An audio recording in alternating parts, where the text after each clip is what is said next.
Donc je préviens tout le reste de ma famille que je vais rentrer dans le petit théâtre de Bouvard, que je vais apparaître dans la petite lucarne. C'est le plus grand jour de ma vie. Et juste avant qu'on joue, il dit mais lui normalement l'ordinateur il est sous le capot, on le voit pas. Mettez-lui une couverture.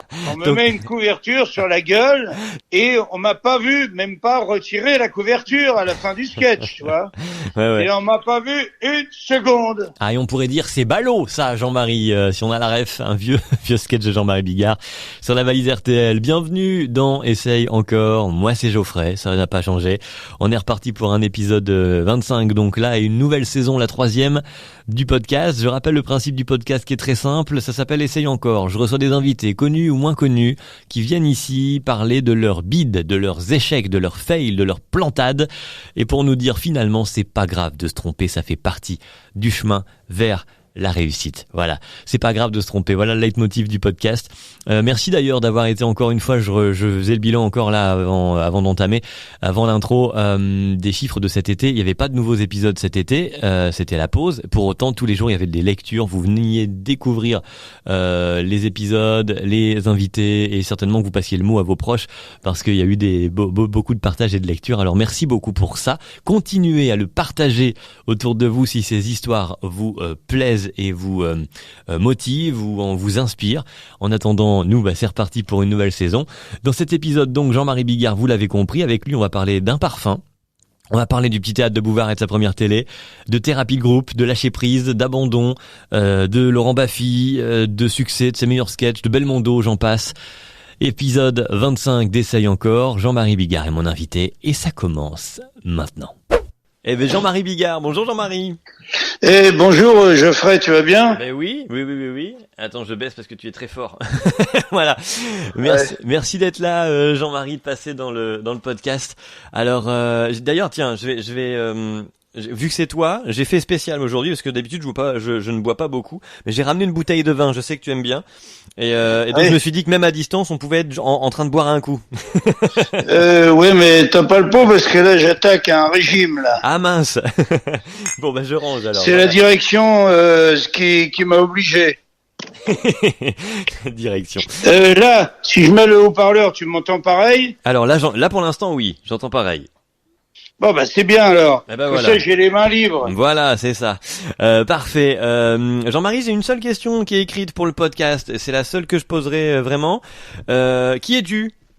Comment tu te présenterais à nous, toi? Je suis le 4e enfant de la famille. Et donc à ce titre, on peut dire que c'est pas un bide, c'est plutôt une chance. Ouais. Ouais, parce que le premier, il est toujours un petit peu loupé, tu vois. Sympa, je suis l'aîné. Toi, t'es l'aîné. Ouais. Alors, tu dois être le plus beau, le plus grand, le plus fort. Non. On a beaucoup d'exigences. On a placé beaucoup d'espoir en toi. T'es un peu le chouchou, le Dieu vivant, tout ça, et puis c'est dur après d'en avoir d'autres parce que d'abord ton univers s'écroule un petit peu dès que t'as un petit frère ou une petite sœur. Après, quand il y en a 2, tu t'habitues, puis quand il y en a 3, là, c'est mon cas, moi je suis le 4e. Mm-hmm. En fait, t'as tellement usé les parents qu'ils te font plus trop chier, tu vois. D'accord. Donc c'est une bonne place alors C'est-à-dire finalement.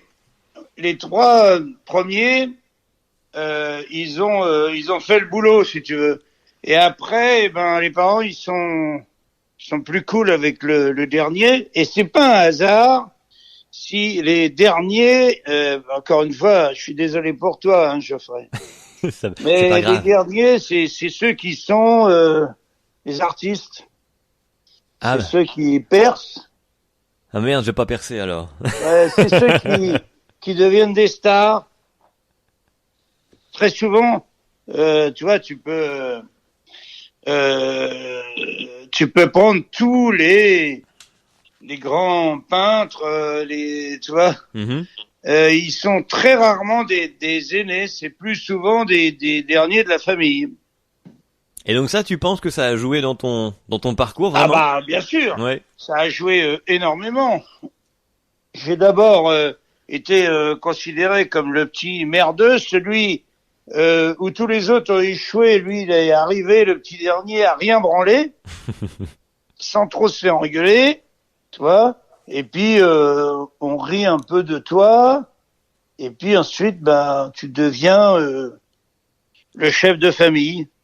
Après ben mes frères et sœurs sont devenus les frères et sœurs de Jean-Marie Bigard. Oui, bah oui, du coup, oui. Et par contre, tu m'appelles pas du coup. Hein. Moi, Oui. c'est Jean-Marie. Hein. Faut rester tout le temps sur Jean-Marie. Et c'est vrai que c'est une vraie aventure. Quand ma mère a été enceinte de moi, il n'y avait pas trop de pognon, disons, dans la maison. C'était quand même une bouche de plus à nourrir. Mhm. Et paraît-il, mon père, il a dit bon, une table. Pour qu'elle tienne bien, lui, il faut 4 pieds. Ben, c'est pareil pour une famille. Ah, c'est joli, c'est joli. Oui, et puis, voilà, quoi. Donc, ça a commencé, les derniers seront les premiers, quoi. On peut citer la Bible. C'est un peu ça. Donc, Alors, quelle justement histoire d'échec t'aurais en mémoire à me raconter? On avait discuté un peu avant l'épisode et tu m'expliquais que, par exemple, au Petit Théâtre de Bouvard, c'était parfaitement un exemple comme ça. oui, un exemple incroyable, quoi. Euh, Bouvard, même la première fois qui m'a vu, je te parle juste de l'instinct, hein, du ressenti, du nez. Il a jamais pu me saquer, tu vois. Mais pas une seconde, c'est-à-dire je lui foutais de l'urticaire géant.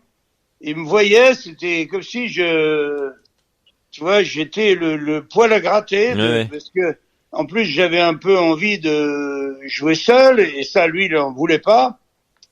Il voulait toujours diviser pour mieux régner, donc il acceptait volontiers les groupes, mais il n'avait pas trop envie que certains tu vois, se collent au seul en scène, tu vois. Ouais, ouais, ouais. Ah ouais, ouais. Donc moi, il m'a pris en grippe immédiatement et carrément, il avait dit aux autres, pourquoi vous travaillez avec le nouveau là? Il est magnifique là, ce sketch de Cowboy. On va faire un morceau d'anthologie avec ça. Et les autres, il avaient dit, ben, on travaille avec lui parce que c'est lui qui l'a écrit le truc. Tu vois. Alors,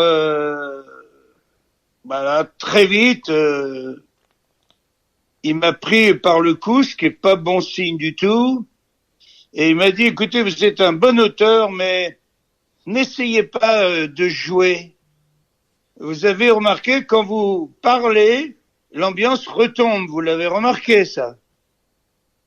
Donc, je suis allé m'ouvrir les veines en face, sur le trottoir d'en face, tu vois, comme on Ouais. dit. C'est vrai, c'est comme ça vraiment que tu le vis à ce moment-là, c'est ça?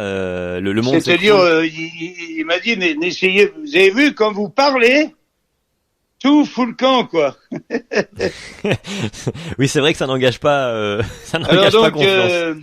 un coup, j'écris ce sketch que je fais avec Tex, qui est troyen, tu vois. C'est à l'époque des voitures qui parlent, tu sais, les R11. Mhm. Elles ont tout d'un coup eu des ordinateurs, tu vois, attaché la ceinture, la portière est mal fermée, tout ça, ils Ouais, nous ouais, parlaient, d'accord. quoi. Ça a très vite gonflé tout le monde et ça a été supprimé, tu vois.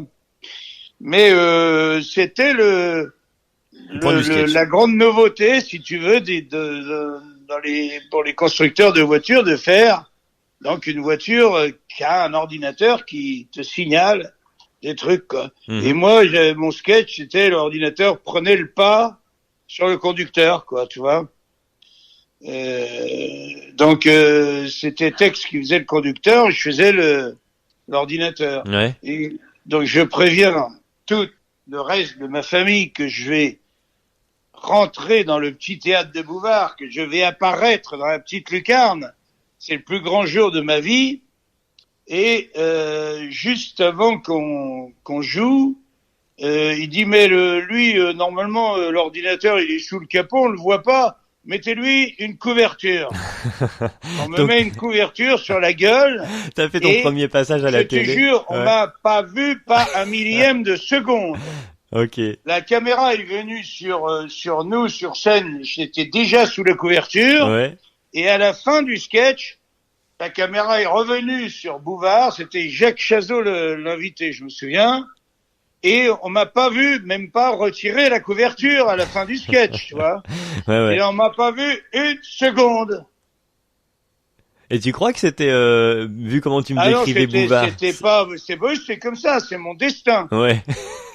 Je suis depuis habitué à ne pas, si tu veux, séduire au premier regard. Ça n'existe pas. Après, j'ai vu passer devant moi des dizaines et des dizaines de mecs qui n'avaient pas besoin de pousser la porte, elle s'ouvrait devant eux. Tu vois, toute seule. Mais moi, je te jure que j'ai été obligé de les ouvrir, les portes. Toutes. Sans exception. Ah oui, le les schéma. Les marches de l'escalier, j'ai été obligé de fabriquer l'escalier. Ouais, c'est ça. De faire chaque marche et de les gravir une fois qu'elles étaient sèches, tu vois. Voilà. Pour arriver ensuite à la fameuse porte. Ça, c'est mon parcours. Ouais. Je rentre, je suis à la première réunion avec Guy Lux et Jacques-Antoine, tout ça, des gens de la production de l'émission La Classe.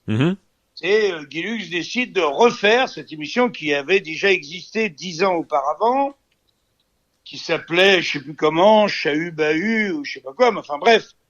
Il décide de refaire cette émission. Je suis à la première réunion. Nous sommes conviés, quelques auteurs, dont mon ami Olivier Lejeune, d'ailleurs, mon ami pour la vie, et chacun vient avec un sketch, tu vois. Il y a un autre mec, un petit jeune avec un blouson perfecto, les cheveux frisés, l'air arrogant, il nous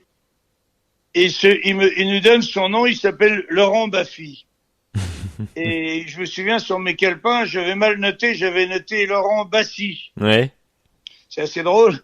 J'ai retrouvé sur ce calepin, mais je conserve tous mes calepins et tous mes rendez-vous. Et donc je voyage dans le temps quand je les prends, j'ai 30 ans de calepin. La vache. Et donc quand j'en prends un tu vois, qui a 15 ans, 16 ans, je sais chaque jour ce que j'ai fait, qui j'ai rencontré, dans quel casting je suis allé, et ainsi de suite. Pour moi, c'est très émouvant. C'est la Bible de ma vie. Ouais. Oui, c'est un peu comme si tu avais un disque dur de tout ce que tu as vécu, quoi. Exactement. Mais en papier. Oui, voilà. Et donc, je suis à la première réunion, et ensuite, j'ai été, tu sais quoi, le dernier, après qu'ils aient auditionné et pris pendant 6 mois des dizaines de personnes, c'était tout le monde sauf moi. Et j'ai réglé le problème en thérapie. Ah oui, quand même. J'ai fait une thérapie de groupe, donc qui s'appelle la dynamique émotionnelle de groupe. Je tiens à le dire parce qu'il faut diffuser absolument cette méthode absolument incroyable d'efficacité. Tout le monde devrait le faire. D'ailleurs, il y a certains pays, comme par exemple au Québec, ils ont dans les écoles, les enfants ont très vite eu une matière supplémentaire qui était la dynamique émotionnelle de groupe. Et ça a fait progresser les élèves d'une manière fulgurante. Et je suis devenu moi. Tu veux que je te raconte comment? Oui.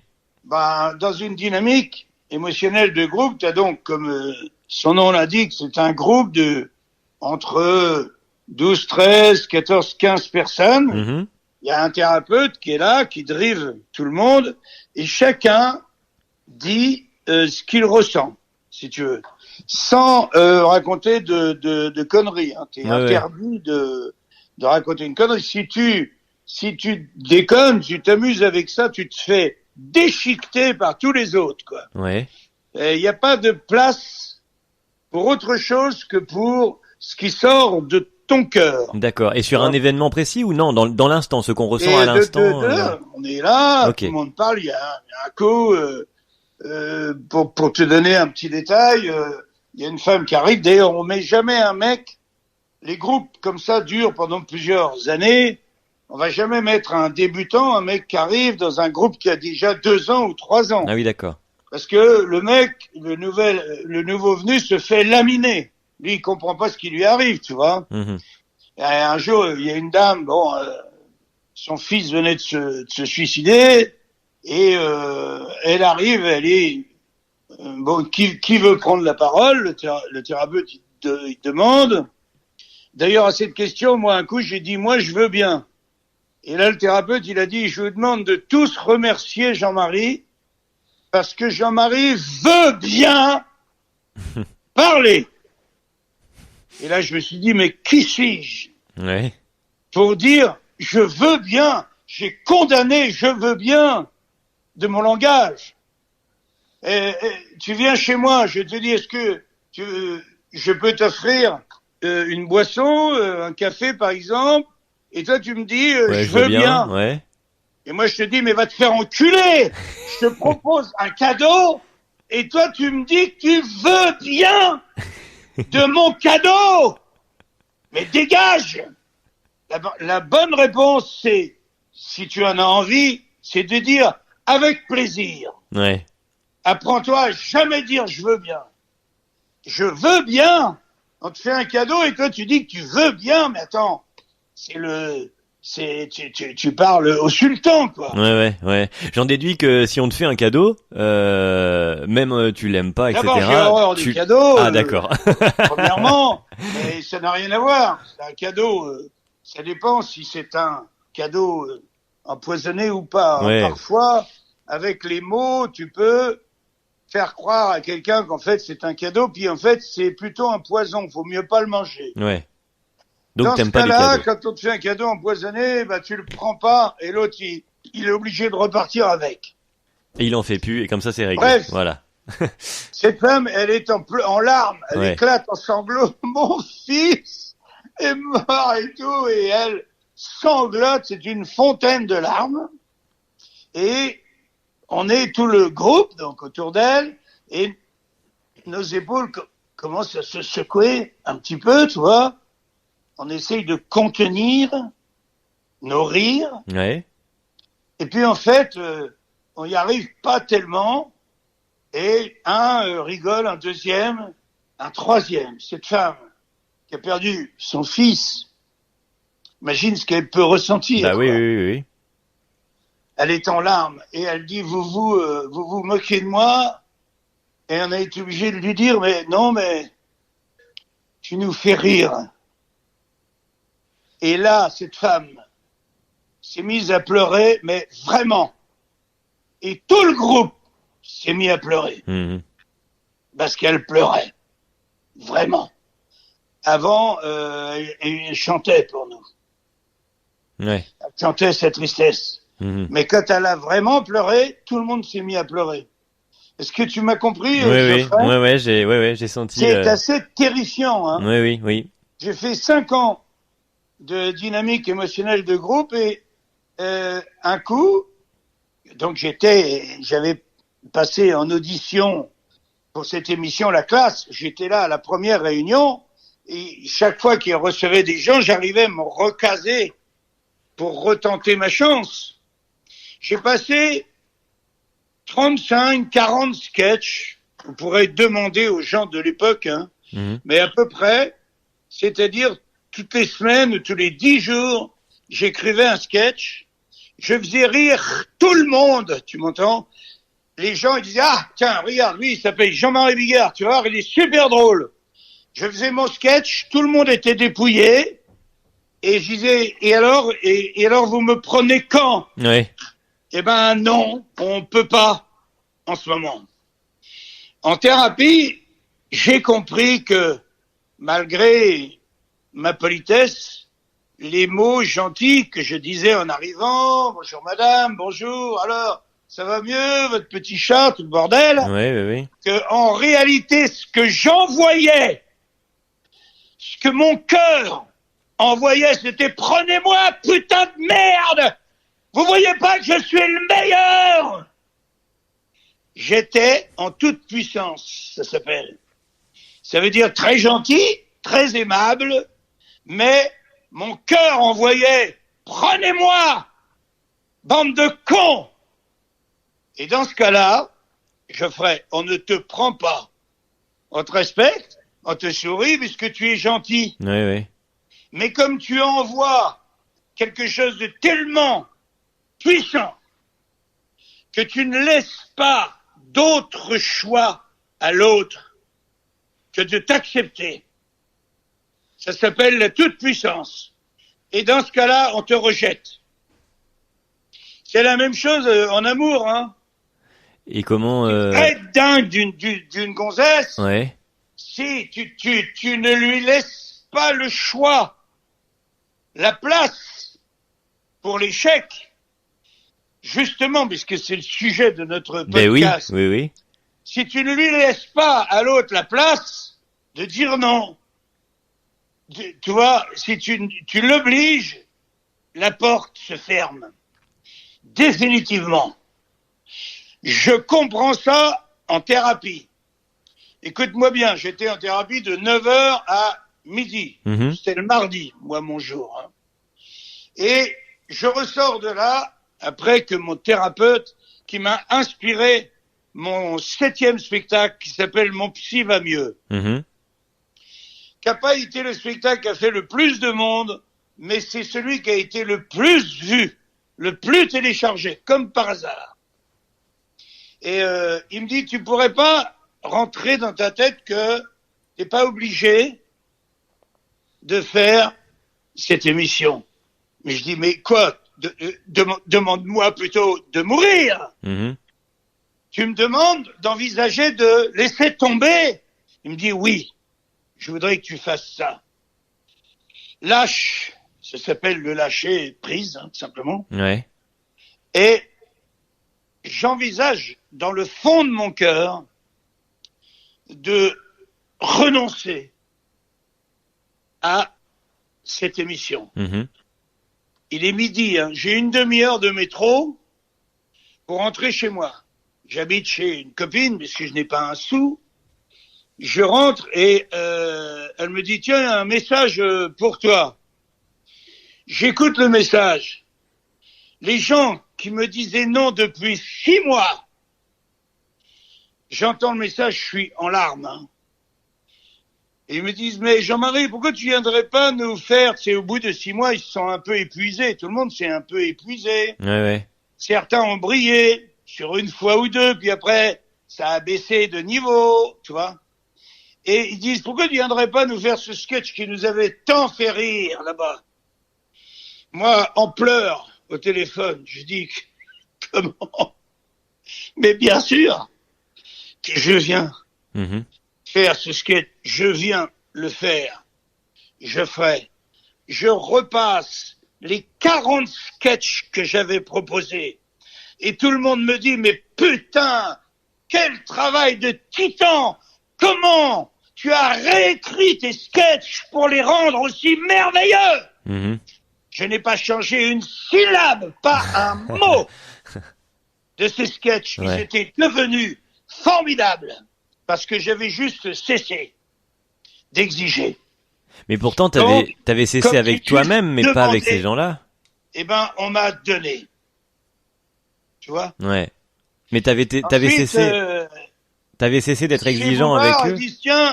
Ils disent à Philippe Bouvard, on va t'emmener voir un gars qui est au point virgule. C'est moi le gars. Ouais. Hein.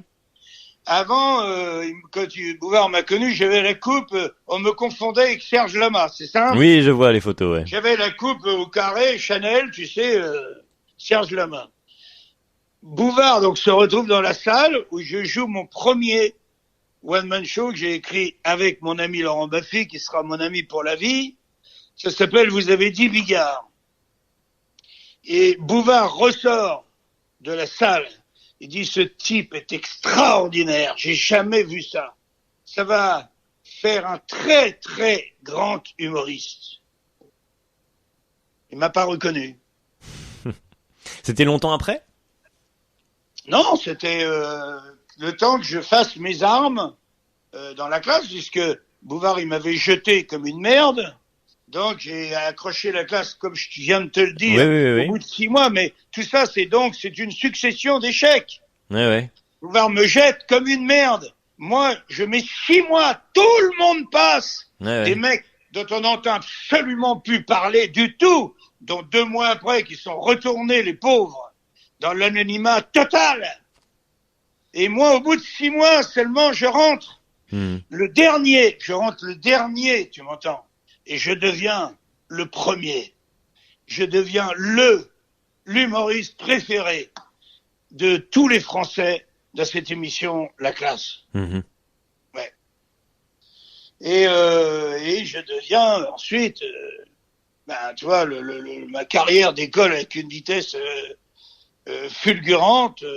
J'ai pas le temps de poser le stylo sur le papier que je suis en train d'écrire un chef-d'œuvre, tu vois. Et je les enchaîne. Je me souviens de ma première. J'ai fait d'abord. Je joue au Splendide. Splendide, mon producteur de l'époque, qui produisait aussi Pierre Palmade, et qui me disait, mais tu sais, je gagnerai jamais autant d'argent avec toi qu'avec Pierre Palmade ou avec Didier Gustin, qui sont toujours mes amis. Hein. Enfin, il m'avait tout de suite dit, t'as pas du tout le niveau. Hein, donc, il me dit, comme tu remplis le point-virgule, je remplissais, j'avais 7 jours de remplissage d'avance. Ça ne s'est plus jamais reproduit. Hein. Je te parle de ça il y a 35 ans. Hein. Et depuis 35 ans, plus jamais personne n'a rempli de cette manière le point-virgule, quoi. Et donc, il me dit, je vais te produire au Splendide. Je suis fou de joie, mais juillet-août, si c'est le moment le plus creux. Tous les théâtres sont vides. Ah oui. Parce que personne ne joue juillet-août, tu vois. Le Splendide était évidemment pris d'assaut dès le mois de septembre, à la rentrée, comme tous les autres théâtres, mais surtout le Splendide, qui était une scène merveilleuse pour démarrer dans l'humour, tu vois. Et je bourre le Splendide au point que je joue 7 ou 8 fois par semaine. Tu m'as bien entendu. Oui. C'est-à-dire matinée, soirée le vendredi, matinée, soirée le samedi, matinée, soirée le dimanche. M'arrivait de jouer 10 fois, c'est-à-dire 7 jours de la semaine plus 3 matinées. J'ai la voix comme ça. C'est d'ailleurs la voix que les imitateurs continuent d'imiter. Cette voix cassée, j'avais plus de cordes vocales. J'avais 2 glaires à la place. Voyant que je bourre comme ça, à une période insensée, que je bourre le Splendide, je me sépare de mon producteur qui veut me prendre absolument 70% de ce que je gagne. Le pauvre, il aurait pris comme tous les autres 10% à son artiste, si tu veux, il serait encore millionnaire aujourd'hui, tu vois, mais il a préféré tout me prendre et me perdre. Et il a perdu dans la foulée Pierre Palmade, faut le faire. Dans la même année, perdre 2 perles comme nous deux, qui peuvent rendre millionnaire un mec jusqu'à la fin de ses jours, fallait le faire. Bref, je ne lui en veux pas. C'est lui qui m'a dit, tu dois communiquer le succès maintenant que tu l'as. Tu ne peux pas rester dans le point-virgule. Il faut que tu ailles dans un vrai théâtre. Il faut qu'on dise, même si tout l'argent que tu gagnes, on doit le dépenser en colonne Maurice et en com, tu vois, en communication, il faut que les gens sachent que tu fais un carnage. Sinon, tu vas rester où tu es, quoi. Il y a des gens qui ont fait ça, hein. Dédé la Branlette, c'était son nom de scène qui s'appelait André Cousinier. Il était rue Le Pic. Il y avait une salle de 40 personnes dans laquelle il en mettait 50, 60. jusque sur le pas de la porte. C'est sa femme qui distribuait les bières et il était plein à craquer tous les jours que le bon Dieu faisait, un piano et lui. Et ce mec, même Patrick Sébastien, des dizaines de fois a tenté de le faire venir à la télé, il a jamais voulu. Et ce mec faisait un one-man show de 2h30, tu vois, où il parlait de la vie en général, tu vois, c'était pas structuré en sketch, mais c'était phénoménal. Donc, c'était devenu une curiosité. Ouais. C'est-à-dire que tu pouvais pas aller à Paris sans aller voir la perle rare du tout Paris, André Cousigné. Il avait choisi, il a vécu toute sa vie là, il est mort là, il n'a jamais voulu ni de la gloire, ni du succès, ni des grandes salles. Alors que moi, j'ai même pas eu besoin de vouloir. Mes spectacles ont poussé les murs. Ouais. Donc, me voilà parti au Bataclan. Quel souvenir! Au mois de, je me souviens que j'étais programmé pour janvier, le janvier d'après. Je continue d'écrire mon spectacle dans lequel, entre parenthèses, il y avait Le Lâcher de Salope, qui est le sketch préféré des Français de toute ma carrière. Et on est au mois de septembre et j'ai demandé à mon frère de venir s'occuper un peu de mes affaires, notamment des comptes, des finances. J'en étais pas tellement capable, je faisais un peu n'importe quoi. Dès que j'ai gagné de l'argent, je me suis acheté quand même une Lamborghini Diablo, tu vois, qui coûtait une fortune. Dès que j'ai eu les moyens, c'est le premier truc que j'ai acheté en vivant dans un studio de 12 mètres carrés. Ouais, oui, effectivement. Mais c'était mon style. Donc, et j'entends encore mon frère me dire, au mois de septembre, hein, on est pour l'ouverture, début de la saison de janvier, donc de janvier à mai, au Bataclan. Et il me dit, je crois qu'on a déjà vendu 25 000 places au mois de septembre. Hein. C'est du jamais vu, quoi. C'est-à-dire, quand on s'approche de janvier, les gens, ils achètent, il y a 50 000 places de vendues. C'est-à-dire, on dit, je pourrais avoir une place la semaine prochaine, ah non, c'est complet. Ouais. Mais, et pour le mois de mars, non, c'est pas possible non plus, madame. Bon, je sais pas, alors il y a de la place quand? À partir d'avril. Ouais.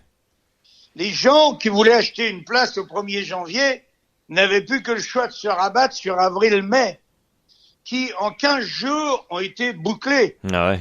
J'ai vendu 110 000 places. Les 110 000 places du 1er janvier au 31 mai ont été vendues le 15 janvier. Tu vois ce que je veux dire? Oui, je vois. Quelle mémoire. C'est-à-dire, après tous mes déboires, mais moi, j'en revenais pas. Je disais, c'est une blague.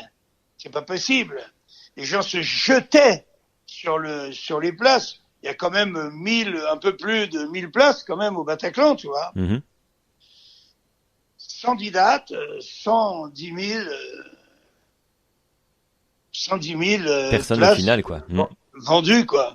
Donc, et ensuite, j'attaque, je suis obligé de prendre des zéniths. C'est-à-dire que personne n'a jamais fait avant moi des zéniths. C'était impensable de jouer 5000 personnes dans tous les zéniths de France. Je les ai triplés, je les ai quadruplés. C'est moi qui ai ouvert la porte des zéniths à tous ceux qui ont suivi. Florence Foresti le dit à tout va, tout le temps. Elle dit, c'est Jean-Marie qui nous a donné, qui nous a montré le chemin, quoi. Tu vois. Et donc, je fais avec le spectacle. Donc ça devait être le penseur de Rodin, c'est-à-dire mon spectacle 100% tout neuf. Je fais juste 800 000 spectateurs. Juste, hein, voilà, juste. juste 800 000 spectateurs. C'est-à-dire, au jour d'aujourd'hui, je conserve quand même la vieille voiture que je suis maintenant, mais je conserve quand même un paquet de records. Dans celui des entrées, je dois avoir fait pas loin de 4 millions d'entrées payantes, si tu veux. C'est-à-dire ce qu'on appelle le spectateur vivant, celui qui sort de chez lui pour aller dans une salle. Tu vois. J'ai vendu 8 millions de DVD, tu vois, imparables. et je conserve ces records ainsi que le plus beau coup de ma vie qui a été de faire le Stade de France. Ah oui, évidemment. Donc, et l'année où je fais le Stade de France, dans les 12 mois qui précèdent le Stade de France, je fais 19 fois le Zénith de Paris, dans la même année. Ouais. Je sais pas si tu vois. Ça fait beaucoup. C'est-à-dire, ça, à 5 000, ça veut dire, ça fait 100 000 plus les 52 000 du jour du stade. Je fais en 12 mois 152 000 personnes à Paris, quoi. Ah ouais. Alors que le Parisien est taquin quand même, hein. Le Parisien a toujours été un peu taquin. Bigard, ça fait pas vibrer trop les élites du métier, si tu vois ce que je veux dire. Oui. Mais pour autant, les gens sont au rendez-vous. Voilà. Tu vois, pour parler de quelqu'un que j'aimais énormément et que j'ai beaucoup côtoyé, c'est Jean-Paul Belmondo. Il m'aimait pour ça. Il me dit, tu sais, il a jamais raté un seul de mes spectacles, Jean-Paul, mais il disait, on me considère le métier, en fait. Ça n'a pas été dit jamais. Si j'avais pris la parole à son enterrement, j'aurais quand même souligné que beaucoup de gens dans la salle faisaient partie de la bande de l'élite, tu sais, qu'il le traitait plus ou moins de ventriculo-pulmonaire, tu vois, comme on disait à l'époque. C'est de dire, ah ouais, Bébel, c'est tac badaboum. Oui. Et donc, il était un petit peu méprisé, malgré le succès énormissime qu'il avait auprès du peuple, tu vois. Et inversement, il était extrêmement populaire auprès des gens, alors que lui venait d'un milieu... auprès des gens, et ça me fait penser à quelqu'un, si tu vois ce que je dis. Voilà, oui, bizarrement. Ouais. Donc moi, les gens m'adorent, ils me lèvent le pouce dans la rue. En ce moment, par exemple, la presse veut absolument me déglinguer, c'est-à-dire ils ne veulent que me rabaisser, mais c'est une fatwa, quoi. C'est-à-dire carrément, on a expliqué à mon producteur, on dit, on en a rien à foutre de ce que vous nous dites. Ce qu'on veut, nous, c'est démolir Bigard. Et c'est ce à quoi ils s'emploient, et je leur souhaite bien du courage. Donc, et ils ont tendance à dire, mais il annule toutes ces dates faute de fréquentation, tu vois, ce qui est une énorme connerie, une énorme bêtise, et que, tu vois, je peux te dire que j'ai 1000 personnes qui m'attendent à Mons-Villers la semaine prochaine ou celle d'après, c'est le 7 octobre, à la Chapelle des Marais. Enfin, toi, j'ai repris maintenant, le spectacle, heureusement, reprenne avec peut-être juste 2 ou 3 dates au lieu de 4 ou 5 par semaine à cause du pass sanitaire et tout ça, bien sûr, hein. Mais que ma tournée de 2020, du printemps 2020, a été décalée à l'automne 2020, ensuite au printemps 2021, et ensuite là, à l'automne 2021, il n'y a pas une personne ou alors 2 personnes qui se sont fait rembourser leur place. Tu vois, c'est-à-dire ma tournée, elle est intacte. On se contente de reporter les dates selon le bon vouloir du Covid. Des fois, voilà. En dernier recours du préfet qui, tout d'un coup, il dit, oh ben non. Là, le spectacle en plein air, ben finalement, non, je veux pas, tu vois. Mais je continue à faire des scores confortables, pas ceux que je faisais quand j'étais à mon apogée, bien sûr, hein. C'est évidemment, je suis obligé de constater que dans une carrière entière, et forcément des hauts qui sont suivis de bas, et puis après ça remonte, et puis ça ondule, c'est normal. Ouais. Et dans les périodes de bas, comment tu le vis, puisque tu parlais tout à l'heure de thérapie, ça c'est... Là, quand la période elle est un petit peu moins bonne, elle n'est jamais nulle, si tu veux. Ouais. C'est-à-dire que attends, ne quitte pas 2 secondes. Je suis en train de faire un phoneur. Je suis en direct à la radio, si tu préfères. Hein, tu arriveras à couper ce petit morceau. Oui, pas de problème, t'inquiète. Hein, tiens, ferme la porte, s'il te plaît, chérie. Merci, mon ange. Pardon. Voilà, donc j'ai viré les gêneuses. Donc oui, des hauts et des bas, mais avec quand même énormément de satisfaction. Et puis, j'ai un énorme avantage, si tu veux, que parfois les chanteurs n'ont pas. Tu vois, un chanteur peut avoir une très jolie période, mais malheur à celui qui n'est pas auteur-compositeur. Tu vois ce que Oui, je veux voilà, dire? oui. C'est-à-dire, t'es pas À la auteur-compositeur, bah, création. t'as sorti 2 albums parce que Jean-Jacques Goldman t'a fait une chanson, et puis Marc Lavoine t'en a fait une autre, et puis ainsi de suite. Puis tout d'un coup, tu traverses un vrai désert parce que tu n'as pas de matière à proposer, ou alors tu n'en as plus. Ouais. Et là, c'est terrifiant pour un artiste de ne plus être créatif. Moi, j'ai une chance inouïe, c'est que je crée.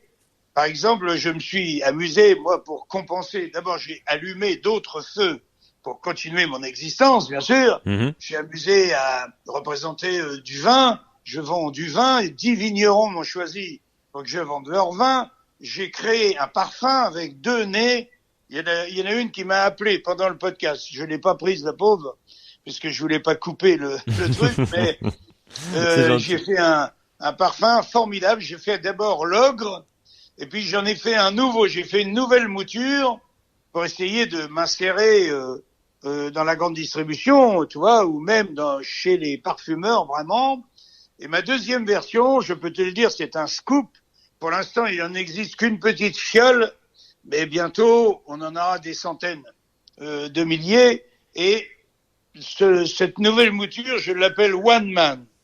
Ah oui. C'est mon nouveau parfum, mon vieux. Eh Donc, ben, j'allume merci, des feux comme Jean-Marie. ça, et pour m'assurer que les gens vont avoir envie de venir dans la salle pour se marrer, j'ai créé un spectacle avec un artiste belge qui s'appelle Renaud Rutten. Bon, maintenant, notre aventure est terminée, il est parti dans le cinéma, lui, c'est dommage, parce qu'on faisait des scores invraisemblables, des scores que je faisais même pas à mon apogée. On a fait 6 fois, par exemple, le Forum de Liège. Le Forum de Liège, c'est C'est l'Olympia. grand, oui. Mm. On l'a fait 6 fois dans la même année, en les vendant par 2 et en les remplissant en 3 semaines à chaque fois. Mhm. Ça s'appelait Cul et chemise. Et comme lui, il m'appelle, il me dit, écoute, je suis le meilleur raconteur de blagues en Belgique. Tu vois, je me dis, tiens, comment il me parle, lui? Et il me dit, toi, tu es le meilleur raconteur de blagues en France. Unissons nos forces. C'est Faisons ce qu'on quelque a chose. fait, Mhm. et on a fait un carnage pendant 2 ans. Donc, après, je me suis dit, eh ben, tu sais ce que je vais faire? Je vais m'amuser à faire un spectacle que je vais appeler Bigard and Friends. Donc, c'est Bigard avec 1, 2 ou 3 de ses amis, plus un régional de l'étape. Ouais, C'est ouais. ce que je suis en train de faire en ce moment. Ouais. Tu vois. Et là, les salles sont complètes. Les gens, ils se jettent là-dessus parce que, d'abord, je suis, c'est vrai, le meilleur raconteur de blagues des grosses têtes, par exemple, tu vois. Donc, je fais quand même des blagues. La dernière blague que j'ai fait aux grosses têtes est, je sais pas où elle est maintenant, hein, mais elle était à 14 800 000 vues, tu vois. Ouais.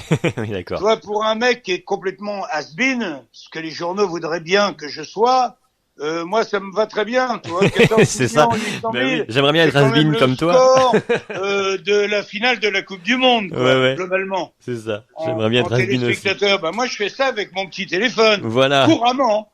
Tu vois, pour moi, une blague moyenne, c'est quand même 7-8 millions de vues, tu vois. Mais la dernière, c'est celle du réfrigérateur. Le mec qui habite au 15e étage, tu peux aller sur le site des grosses têtes, tu vas regarder. J'ai certainement, depuis, au moment où je te parle, passé les 15 millions de vues, tu vois. Mm. Donc, je me suis dit, je vais me servir de ça. C'est-à-dire, au menu, c'est fricassé de blagues. Je monte crescendo pour finir par des blagues pas racontables, pas écoutables. Non plus, voilà. Ils n'entendront jamais, ni à la radio, ni à la télé, tu vois. Ouais. Des blagues inracontables. Et donc, je fais ça. J'ai Paul Adam, mon fidèle Paul Adam, qui fait souvent mes premières parties. On peut avoir genre un Denis Maréchal, un Chicandier, c'est des noms peut-être dont tu as entendu parler, Denis Maréchal. Oui. a été pendant un moment, il a eu un moment de gloire formidable et je l'adore. Et donc nous sommes comme ça 2-3 mecs sûrs, si tu veux, et il y a un régional de l'étape qu'on sélectionne. C'est-à-dire le mec, il Il est vient jouer avec vous. Ouais. à la Bourse du Travail à Lyon. Il y a un Lyonnais qu'on sélectionne. Ouais. On fait un casting et le régional de l'étape a le droit à 10 minutes. Il partage pendant 10 minutes la scène. On lui donne le plateau et il a le droit de briller au milieu de vieux soldats comme moi ou Paul ou d'autres. Donc pour lui, c'est une embellie formidable. Et pour nous, c'est d'aider De la chair fraîche. un petit jeune qui démarre. Voilà. Biggar and Friends, je peux te dire que ça marche du feu de Dieu. Ben, on s'en était parlé pour la radio dernièrement ensemble, effectivement, et ça avait très très bien fonctionné. Justement, tu parles d'amis, Jean-Marie, je vais conclure l'heure avance avec le dernier segment que j'avais envie d'ajouter cette saison dans le podcast. De qui tu aimerais entendre justement ce que tu viens de faire, c'est-à-dire raconter les galères, les bides, les origines, de qui t'aimerais ou t'aurais aimé entendre cet exercice-là, toi? Ah, je sais pas, mais je pense que n'importe lequel de mes amis a forcément des bides à raconter. C'est sûr et certain. Moi, ça fait partie de ma vie. Je rentre en dernier, cote, j'y arrive, et par la porte entrouverte, tu vois, sans que le videur me voie, tu vois. Et après, une fois à l'intérieur, je tisse ma toile et j'arrive jusqu'au plateau et je grimpe dessus et je finis par avoir une standing ovation. Mais je te garantis que je rentre par la porte des chiottes s'il le faut. Hein. Ouais.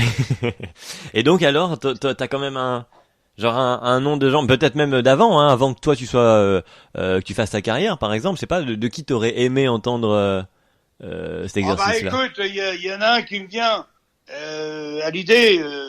Évidemment, c'est parmi des mecs qui ont été virés comme des merdes. Il y a Tex, bien sûr. Mon ami Tex, qui faisait Les Amours, des audiences formidables, toujours grandissantes. Et un jour, on le jette, quoi. Et il se retrouve dehors. Donc, évidemment, que je suis très solidaire avec lui parce que, encore une fois, la différence de tout à l'heure, c'est que là, c'est ton employeur, par exemple, est la télé, hein, en l'occurrence pour lui, le service public, et d'un coup, quand on te jette, c'est fini. Ferme la porte, tu la rouvres plus, la porte, tu vois. Patrick Sébastien, comment on a pu faire ce qu'on a fait, Patrick Sébastien. Mais Patrick Sébastien, c'est un créateur. Patrick, tu le jettes et il se retrouve avec 60 personnes sur scène. Tu vois, il refait une tournée glorieuse. Ouais. Évidemment, on l'espère. Thierry Ardisson, pareil. On est dans le mec qui a des trouvailles et qui crée. Tu vois, tous les matins en se levant, il a une idée, quoi. Et c'est souvent une idée de génie. Donc je me fais pas trop de soucis. Mais il passe par ce qu'on peut appeler un échec, tu vois, ou un refus, ou une éjection, quoi. Donc que c'est pas une déjection d'ailleurs. Hein. Donc c'est toujours très très désagréable. Nicolas Canteloup pourrait peut-être dire tiens, c'est drôle, la matinale d'Europe 1 faisait des miracles, personne ne fera mieux que lui, tu vois. Et un jour il se fait jeter parce que il a pas plu peut-être à Vincent Bolloré ou entre les deux, tu vois, tu fais un petit truc et puis tu te fais jeter et demander aux créateurs des Guignols, tu vois, comment est-ce qu'ils se retrouvent à se faire jeter alors qu'ils sont adorés à 100% par l'ensemble des Français, tu vois. Ils l'étaient depuis le début alors que très peu avaient accès aux Guignols parce que Canal+ n'était pas sur toutes les télévisions à sa création. Mais après un parcours quasiment sans faute, tout d'un coup, je crois que ça doit être le même Vincent Bolloré qui tout d'un coup dit tiens, je vais m'amuser à virer ça, qui marche très bien. Tu sais, c'est une voiture qui vient de gagner les 6 premiers Grands Prix de l'année, puis tout d'un coup, le sponsor, il dit tiens, on va la mettre à la casse. Ça, c'est excellent de parler de ça aussi. Mhm. Que ce sont des choses, tu vois, qui, bon, des fois, tu te répètes un peu trop, ou le créateur que tu es n'est pas assez Affûté, disons. Ouais. prolixe, Ouais. c'est ça. Alors tout d'un coup, on trouve qu'il a un petit peu vieilli, mais regarde, moi, mon dernier best-of, je continue à jouer puisque du coup, j'avais une centaine de dates à finir qui ont été interrompues par la crise sanitaire. Mais ces dates-là, elles auront lieu de toute façon. Oui, voilà, c'est juste Je reporté. m'étais amusé à faire un sondage, un vrai sondage, qui m'a coûté la peau du cul, c'est-à-dire entre 100 et 200 000 balles, pour faire avoir un réel sondage. J'ai demandé aux gens de me mettre dans l'ordre de leurs préférences, leurs sketchs préférés de toute ma carrière. Mhm. Je leur ai dit, vas-y, allez-y. Je te dis pas la gueule que j'avais quand j'ai reçu le peuplard, pour avoir casqué l'addition. Comment j'ai regardé les premiers noms et quel a été mon étonnement, tu vois. Parce que si je te dis le numéro 1, je te l'ai déjà dit. C'est le lâcher Numéro de salope. 1, le lâcher de salope. C'est unanime sur les 20 sketchs préférés des Français de ma carrière à moi. Numéro 1, lâcher de salope. Numéro 2, tu peux pas le deviner. Non. La valise RTL. Ouais. Ça commence à chiffrer quand même. Ce sketch qui maintenant n'a plus cours puisque moi je me moquais de la valise RTL que j'avais pris en grippe. J'avais dit quand même, ils appellent tous les matins quelqu'un pour lui expliquer qu'il a paumé 50 000 balles. Ouais. Je hurlais. Je disais, vous avez dit combien, Mme Chauvier? 47 827. Oh, quel dommage. À 2 € près. Oh, c'est ballot. C'est ballot.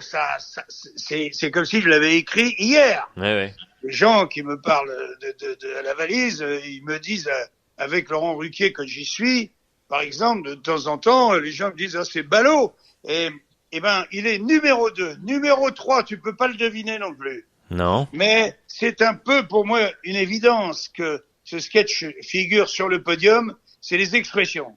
Ah oui. Et les expressions, écoute, tout ça, ce sont des sketchs quand même qui ont déjà un peu de la bouteille, et qui sont, c'est pour dîner, non, c'est pour faire un tennis, connard. Ouais. Vous avez des cours de livres, non, ça tombe bien, on avait oublié nos raquettes. Ça, les expressions, vous avez terminé, non, je vais manger l'assiette, puis après, je verrai ce que je peux faire avec la table. Tu vois, bon appétit, on se souhaite bon appétit, tu vois, parce qu'on a eu de l'appétit ce matin, on en a eu à midi, mais ce soir, on n'est pas à l'abri, on fouette avec ça, tu vois. Est-ce qu'on va avoir de l'appétit pendant que les 2/3 de la planète crèvent de faim, clairement, tu vois. Donc nous, on a à manger à profusion, donc ça, il est en 3e position. Et 4e, ça, tu peux le trouver. Ah, c'est parce que c'est inconnu, donc je dirais non, la non, chauve-souris. c'est un très connu. Ouais, la chauve-souris du célèbre. coup. La chauve-souris du fait. Exactement. Voilà. 4e, la chauve-souris. Bravo, Geoffrey. Ah, merci. Merci T'as vraiment. rien gagné. T'as Non, pas mais... gagné 5 000 balles. J'ai quand même gagné la... ni rien du tout. J'ai quand même gagné. Mais ma chère chauve-souris, qui m'a vraiment rendu célèbre, je l'ai fait chez Drucker, en régie, ils étaient à plat ventre par terre, quoi. J'avais fait un sketch, et donc tout le monde, Françoise Coquet, est dans la régie avec la réalisatrice que j'adore, mais dont je me souviens plus le nom, évidemment. Donc ils étaient en régie, et donc on vient de finir cet essai. Tu vois, c'était un essai pour voir comment on allait le filmer pour l'émission qui allait suivre, quoi. Et puis je lui dis, mais tiens, j'en ai un autre, je peux te le faire? Je dis à Michel. Il me dit, ouais, vas-y. Donc les micros restent allumés, les caméras aussi, et à la régie, ils sont là, ils disent, bon, on va écouter, il a un autre sketch à nous faire. Et je leur fais la chauve-souris. Ils étaient à plat ventre par terre. Et donc je l'ai fait à l'émission d'après, mais ils m'ont dit, t'as écrit un chef-d'œuvre absolu, tu vois. J'ai reçu, je sais pas quoi, de centaines de lettres de psy. c'est là que m'est venue après l'idée de faire un spectacle sur la psy. Va mieux, ouais. C'est que ils m'ont dit mais c'est pas possible. C'est exactement. Le professeur Raoult m'a appelé en me disant votre sketch de la chauve-souris nous a tellement fait rire et il est tellement conforme aux angoisses qu'on veut véhiculer pour tout le monde, pour le peuple tout entier, pour la terre entière. C'est exactement ça qu'on veut. Ils veulent faire peur à tout le monde et le sketch de la chauve-souris, c'est effectivement, c'est pourquoi pas moi, quoi. Ça va me tomber sur ma gueule à moi, quoi. Toujours actuel, en effet. En fait, c'est ça, c'est l'écriture qui était toujours, qui est bonne à tout moment, quoi, finalement. Oui, tout à fait, oui. Ben, merci beaucoup, Jean-Marie, d'être passé dans l'épisode. De rien, Geoffrey, de rien. Nous sommes la dernière porte ou la dernière fenêtre par laquelle on peut s'échapper des amertumes, des colères, des tristesses. Nous sommes la libération, le rire nous libère.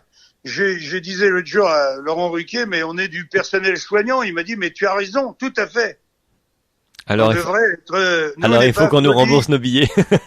Non, mais on n'est pas applaudi à 8h, on est plutôt applaudi à 20h30, mais plutôt qu'à 8h le soir, avec une petite demi-heure de décalage. Mais oui, nous sommes du personnel soignant parce que tant qu'on peut rigoler, on est sauvé, quoi. Eh ben, merci beaucoup. C'était des très beaux mots pour la fin. Merci beaucoup, Jean-Marie, d'être passé. Allez, ciao, et à la prochaine avec plaisir. À bientôt. Allez, bye bye. Et ne me rappelle plus jamais, d'accord? D'accord. Allez, salut. Salut.